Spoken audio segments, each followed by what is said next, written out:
আর হচ্ছে না বলছে জল খাস ফেলে দে তাও ভালো তুই খাস না নাকি দেখো ক্যামেরাম্যান দেখো আজকে চ্যালেঞ্জটা হবে ফুড চ্যালেঞ্জ খাবারের চ্যালেঞ্জ তারপরে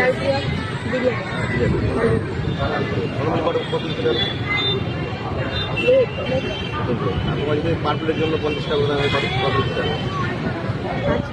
দেখা যাক 5 প্লেট বলেছে চলো প্রথম প্লেস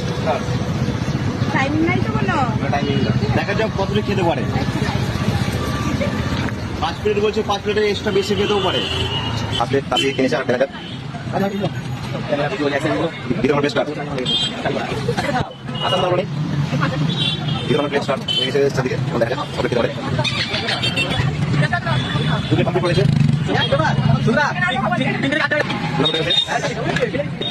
কমপ্লিট